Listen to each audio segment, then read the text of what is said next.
بسم اللہ الرحمن الرحیم۔ دیکھتی آنکھوں سنتے کانوں، آپ کو گولڈن ہب کی طرف سے السلام علیکم۔ شہزادی نگینہ بادشاہ کی اکلوتی بیٹی تھی، اس کے لیے بادشاہ اسے دل و جان سے چاہتا تھا۔ وہ نہایت حسین اور جمیل اور عقلمند تھی۔ جب وہ بڑی ہوئی تو بادشاہ اور ملکہ کو اس کی شادی کی فکر ہوئی۔ اسی دوران اس کے لیے 2 شہزادوں کے رشتے بھی آ گئے۔ بادشاہ کو فیصلہ کرنا دشوار ہو گیا کہ وہ کس کی شادی شہزادی سے کرے۔ اس نے اس بارے میں ملکہ سے بھی مشورہ کیا، مگر وہ بھی کسی نتیجے پر نہیں پہنچ سکی۔ اس لیے یہ معاملہ حل نہ ہو سکا اور دونوں پڑوسی ملکوں کے شہزادے تھے۔ ایک شہزادے کا نام شاندار تھا اور وہ نہایت نیک، عقلمند، بہادر اور خوبصورت تھا، جبکہ دوسرے شہزادے کا نام دلشاد تھا۔ وہ نہ تو نیک اور عقلمند تھا اور نہ ہی بہادر۔ اس نے چپکے دل میں سوچ لیا تھا کہ شہزادی نگینہ سے شادی کرنے کے بعد کوئی سازش کر کے بادشاہ کے تخت پر قبضہ کر لے گا۔ چنانچہ شادی پوری زندگی کا معاملہ ہوتی ہے، اس لیے ملکہ نے فیصلہ کیا کہ وہ اس سلسلے میں شہزادی نگینہ سے اس کی رائے معلوم کرے گی۔ وہ جس شہزادے کو بھی پسند کر لے گی، اس سے اس کی شادی کر دی جائے گی۔ جب اس نے دونوں شہزادوں کے بارے میں ساری معلومات بتا کر شہزادی نگینہ سے اس کی پسند پوچھی تو وہ بولی، امی حضور، آپ نے میری تربیت کچھ اس طرح کی ہے کہ میں اپنے ماں باپ کے فیصلوں پر سر جھکانے والی لڑکی بن گئی ہوں۔ آپ جہاں بھی کہیں، میں جس سے بھی کہے میں شادی کر لوں گی۔ ملکہ یہ بات سن کر خوش ہو گئی۔ اس نے شہزادی نگینہ کو گلے سے لگا کر پیار کیا اور بولی، جیتی رہو، تمہارے لیے 2 شہزادوں کے رشتے آئے ہیں جن کے بارے میں ہم تفصیل تمہیں بتا ہی چکے ہیں۔ ہماری سمجھ میں کچھ نہیں رہا کہ کسے ہاں کریں اور کسے نہ۔ تم فیصلہ کر کے ہمیں بتا دو کہ کس شہزادے سے شادی کرنا پسند کرو گی۔ امی حضور، شادی کے لیے آپ کا جو فیصلہ ہوگا مجھے منظور ہوگا۔ شہزادی نگینہ نے دھیرے سے اپنی بات دہرائی۔ کہہ تو رہی کہ ہماری سمجھ میں کچھ نہیں آ رہا، ملکہ نے قدر جھنجھلا کر کہا۔ شہزادی نگینہ کو سوچ کر بولی، تو پھر ٹھیک ہے، میں شہزادی سے شادی کروں گی جو میری 3 شرطیں پوری کرے گا۔ وہ شرطیں کیا ہیں؟ ملکہ نے حیرانی سے پوچھا۔ میری پہلی شرط ہے کہ اس تالاب میں تیر کر دکھائے جس میں آدم خور مگرمچھ رہتا ہے۔ میری دوسری شرط یہ ہے کہ وہ چاولوں سے بھری ایک پوری دیگ کھائے۔ میری تیسری اور آخری شرط یہ ہے کہ وہ سوتا ہوا گھوڑا لائے، اس پر سواری کر کے دکھائے۔ شہزادی نگینہ نے مسکراتے ہوئے کہا۔ ملکہ حیرت سے گھورنے لگی اور پڑھتے ہوئے بولی، اس کا مطلب ہے تم شادی کرنا ہی نہیں چاہتی ہو؟ کوئی بھی تمہاری عجیب و غریب شرطیں پوری نہیں کر سکے گا۔ تمہیں پتہ ہے تالاب کا آدم خور مگرمچھ کتنا خوفناک اور بڑا ہے، کس میں ہمت ہے کہ اس تالاب میں تیر کر دکھائے؟ پھر کون سا شہزادہ دیگ بھر کر چاول کھا سکے گا؟ شہزادے تو ویسے بھی نرم و نازک ہوتے ہیں، تھوڑا سا کچھ کھا لیں تو پیٹ بھر جاتا ہے، اور سوتے ہوئے گھوڑے پر بڑا کون سواری کر کے دکھائے گا؟ گھوڑا سوئے گا یا بھاگتا پھرے گا؟ اس کی بات سن کر شہزادی مسکرانے لگی۔ اس سے مسکراتا دیکھا تو ملکہ کو تھوڑا سا غصہ آ گیا۔ اس نے بھی خفگی سے اٹھ کر شہزادی کے بادشاہ کے پاس آئی اور اسے اس کی لاڈلی بیٹی کی شکایت کی۔ اس کی بات سن کر بادشاہ کے چہرے پر مسکراہٹ پھیل گئی۔ اس نے کہا، ملکہ، شاید آپ بھول گئی ہیں، آپ نے بھی تو اپنی شادی کے لیے 3 شرطیں رکھی تھیں۔ بہت سارے شہزادے ان شرطوں کو پورا کرنے میں ناکام رہے، مگر انہیں ہم نے پورا کر کے دکھایا تھا کہ نہیں؟ ملکہ کو وہ پرانی باتیں یاد آ گئی تھیں۔ انہیں سوچ کر وہ مسکرانے لگی اور بولی، امی حضور، میری شادی اپنی بہن کے بیٹے سے کرنا چاہ رہی تھی اور وہ مجھے بالکل پسند نہیں تھا، اس لیے میں نے وہ شرطیں رکھی تھیں۔ پھر میری شرطیں تو ہمت اور جواں مردی والی تھیں۔ ایک آدم خور شیر کو خنجر سے مارنا تھا جس نے کئی انسانوں کو اپنے والا بنا لیا تھا، معصوم لوگوں کو لوٹنے والے ڈاکوؤں کو گرفتار کرنا تھا جنہوں نے غریبوں کی زندگی اجیرن کر دی تھی، اور پہاڑ کاٹ کر ایک نہر نکال کر کسانوں کی بنجر زمینوں کو سیراب کرنا تھا۔ مجھے فخر ہے کہ آپ نے وہ تمام شرطیں پوری کی تھیں۔ آپ بہادر اور ہمت والے بھی تو بہت تھے، لیکن ملکہ، کبھی کبھی ہم یہ سوچ کر پریشان ہو جاتے ہیں کہ اگر ہم آپ کی شرطوں کو پورا کرنے سے قاصر رہتے تو آپ سے تو ہماری شادی ہی نہ ہوتی۔ کیوں نہیں ہوتی؟ ملکہ نے ٹھلا کر کہا، ہم اپنی شرطوں میں یہ تبدیلی کر دیتے ہیں کہ آپ نے شادی کے بعد بھی پورا کر سکتے ہیں۔ اور پھر کچھ دیر خاموش رہنے کے بعد وہ بولی، پہلے میری یہ سمجھ میں نہیں آ رہا تھا کہ شہزادی کی شادی کس سے کریں، اب یہ سمجھ میں نہیں آ رہا کہ اسے کیسے سمجھاؤں کہ وہ اپنے بے سر و پا شرطوں سے باز آ جائے۔ اس بارے میں آپ کو فکر مند ہونے کی ضرورت نہیں۔ ہماری شہزادی چاہتی ہے کہ اس کا شوہر بہادر ہونے کے ساتھ ساتھ عقل مند بھی ہو۔ اگر کوئی ذرا سی بھی لکڑ لڑائے تو شہزادی کی شرطیں بآسانی پوری کر سکتا ہے۔ ہم دونوں شہزادوں کے سامنے شہزادی نگینہ کی شرطیں رکھ دیں گے، جس نے بھی انہیں پورا کر دیا اس کی شادی شہزادی سے کر دی جائے گی۔ پھر بادشاہ نے ایسا ہی کیا۔ اس نے کیلچی بھیج کر دونوں شہزادوں کو ان کے ملک سے اپنے محل میں بلوا لیا۔ دونوں شہزادوں نے اپنے اپنے وسائب اور غلاموں کے ساتھ حاضر ہو گئے۔ بادشاہ نے سب کو شاہی مہمان خانے میں ٹھہرایا اور ان کی خاطر مدارت کے لیے خاص انتظامات بھی کروا دیے۔ جب شام کو بادشاہ شہزادوں سے ملا تو زیادہ شاندار بہت پسند آیا۔ وہ اس کی شکل صورت و جہاز سے بہت متاثر ہوا تھا۔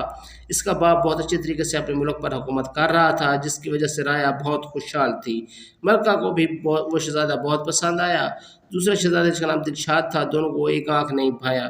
بادشاہ کو محسوس ہو کہ وہ خوش آمدی اور چپلوس قسم کا نوجوان ہے۔ اس بات سے بادشاہ نے اندازہ لگا لیا کہ وہ نہایت چلاک اور عیار آدمی ہوگا۔ ملکہ کو تو شہزادہ شاندار اتنا اچھا لگا کہ وہ شہزادے کے پاس گئی اور اس سے بولی، بیٹی تم اپنی شرطیں واپس لے لو اور شہزادہ شاندار سے شادی کر لو۔ ایسا شوہر تو قسمت سے ہی ملتا ہے۔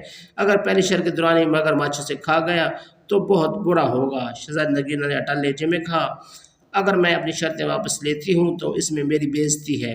شہزادہ اگر میری شرطیں پوری کرتا ہے تو ٹھیک، ورنہ اپنے گھر جائے۔ ملکہ مایوس ہو کر لوٹ گئی۔ دونوں شہزادوں کی ملاقات شہزادی نگینہ سے کروائی گئی۔ وہ انہیں محل سے کوئی دور جنگل کے تالاب تک لائی اور اسے کہا، یہ ہے وہ تالاب جس میں ایک آدم خور مگرمچھ رہتا ہے، کیا آپ دونوں اس تالاب میں تیر کر دکھائیں گے؟ اس کا یہ کہنا تھا کہ اسی وقت ایک بہت بڑا مگرمچھ اپنا منہ کھولے تالاب کے کنارے پر آ گیا۔ اسے دیکھ کر شہزادہ دلشاد خوفزدہ ہو گیا اور وہ بولا، جان ہے تو جہان ہے، میں تو اس تالاب میں ہرگز نہیں جاؤں گا۔ شہزادی کی دوسری شرطیں بھی بہت سخت ہیں۔ دیکھ بھر کر چاول تو کوئی دیو ہی کھا سکتا ہے، اس کے علاوہ میں سوتا ہوا گھوڑا کہاں سے لاؤں گا اور اس پر سواری کیسے کروں گا؟ پہ تو چلا، مجھے نہیں کرنی یہ شادی۔ یہ کہہ کر وہ چلا گیا۔ اس کے جانے کے بعد شہزادہ شاندار نے کہا، شہزادی صاحبہ، کل میں آپ اس تالاب میں تیر کر دکھاؤں گا۔ رات ہوئی تو اس کے ساتھ آئے غلاموں نے تالاب میں ایک بڑا سا جال ڈال کر مگرمچھ کو پکڑ لیا اور دور ایک دریا میں چھوڑ آئے۔ اگلی صبح ملکہ اور بادشاہ اور شہزادی نے دیکھا کہ شہزادہ مزے سے تالاب میں تیرتا پھر رہا ہے۔ شہزادی نے پوچھا، اس مگرمچھ کا کیا ہوا؟ وہ کہاں ہے؟ اسے میں نے پکڑوا کر دریا میں چھڑوا دیا ہے۔ آپ کی پہلی شرط میں نے پوری کر دی ہے۔ مجھے امید ہے کہ آپ کو اس بات پر اعتراض نہیں کریں گی کہ میں نے مگرمچھ کو دریا میں کیوں چھڑوایا۔ آپ کی شرط صرف دریا میں نہانے کی تھی، مگرمچھ سے لڑنا نہیں۔ شہزادی نے تالاب سے باہر آتے ہوئے کہا۔ ملکہ نے یہ بات حیرانی سے سنی۔ بادشاہ مسکرا رہا تھا۔ شہزادی نے کہا، بالکل ٹھیک شہزادے، آپ پہلی شرط جیت چکے ہیں۔ میری شرط یہ تھی کہ آپ تالاب میں تیر کر دکھائیں۔ میں آپ کی جہالت کی کاہل ہو گئی ہوں۔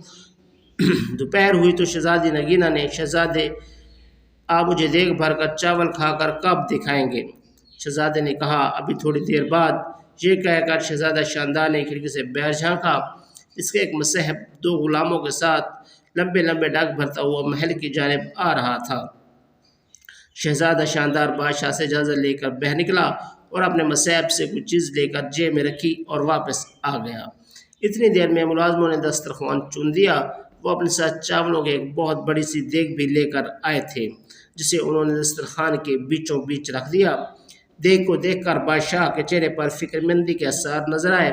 کیوں میاں صاحبزادے، آپ کھا لیں گے دیگ بھر کر چاول؟ ایک دیگ کیا، میں تو دو دیگیں بھی کھا سکتا ہوں۔ یہ کہہ کر شہزادہ شاندار نے اپنی جیب سے ایک نہایت چھوٹی سی دھاتی دیگ نکالی جو اس کے ملازم بازار سے لائے تھے۔ اس نے اس کے چاولوں سے بھرا اور شہزادی نگینہ کے سامنے پوری دیگ چٹ کر گیا۔ شہزادی صاحبہ، آپ کی دوسری شرط بھی پوری ہو گئی، میں نے دیگ بھر کر چاول کھا لیے۔ اس کی بات سن کر شہزادی نگینہ ہنس ہنس کر لوٹ پھوٹ ہو گئی۔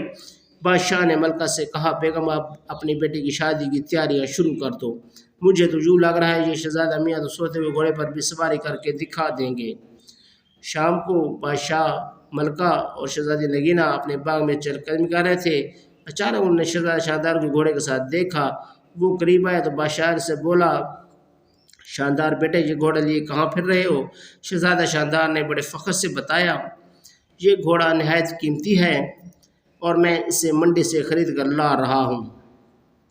اس کے مالک نے مجھے بتایا تھا کہ یہ حاتم طائی کے گھوڑوں کی نسل سے ہے۔ اس کا تو میں نے ایک بڑا اچھا سا نام بھی رکھ لیا ہے۔ گھوڑا واقعہ بہت خوبصورت تھا۔ شہزادی نگینہ کو بھی بہت پسند آیا۔ اس کا رنگ ہلکا کتھائی تھا اور اس کی گردن پر بڑے بڑے چمکدار بال تھے۔ شہزادے، کیا نام رکھا ہے آپ نے اس کا؟ اس نے بڑے اشتیاق سے پوچھا۔ شہزادی صاحبہ، میں نے اس کا نام رکھا ہے سوتا ہوا گھوڑا، چونکہ یہ میرا گھوڑا ہے۔ میں جو بھی اس کا نام رکھوں میری مرضی۔ اب میں آپ کو سوتے ہوئے گھوڑے پر سوار ہو کر دکھاؤں گا تاکہ آپ کی تیسری شرط بھی پوری ہو سکے۔ یہ کہہ کر شہزادہ دار رقام میں پاؤں ڈال کر گھوڑے پر سوار ہو گیا اور ایڑ مار کر سے دوڑاتا ہوا باغ کا ایک چکر لگا کر دوبارہ ان لوگوں کے پاس آ گیا۔ یہ سب دیکھ کر ملک اور بادشاہ کا ہنستے ہنستے برا حال ہو گیا تھا۔ شہزادی نگینہ بھی مسکرانے لگی تھی۔ کچھ دیر بعد وہ بولی، ابا حضور، ہم چاہتے تھے کہ ہماری شادی ایک ایسے شہزادے سے ہو جو بہادر ہونے کے ساتھ ساتھ عقل مند بھی ہو۔ ہم نے اپنی شرطیں اس لیے رکھی تھیں کہ انہیں پورا کرنے والے کی ذہانت کا امتحان ہو سکے۔ خدا کا شکر ہے ہمیں ایسا شہزادہ مل گیا ہے۔ اس کی بات سن کر بادشاہ اور ملکہ نے سکھ کا سانس لیا۔ تھوڑے دنوں بعد دونوں کی خوب دھوم دھام سے شادی ہو گئی اور دونوں ہنسی خوشی رہنے لگے۔ تو یہ تھی ناظرین ہماری آج کی ویڈیو۔ امید ہے آپ کو پسند آئی ہوگی۔ اگر آپ اسی طرح کی مزید اچھی ویڈیو دیکھنا چاہتے ہیں تو چینل کو سبسکرائب کرنا نہ بھولیں تاکہ ہماری ہر ویڈیو آپ کو بر وقت ملتی رہے۔ اس کے ساتھ ہی ہمیں دیجیے اجازت۔ بہت جلد ایک نئی ویڈیو کے ساتھ دوبارہ ملیں گے۔ تب تک اللہ حافظ۔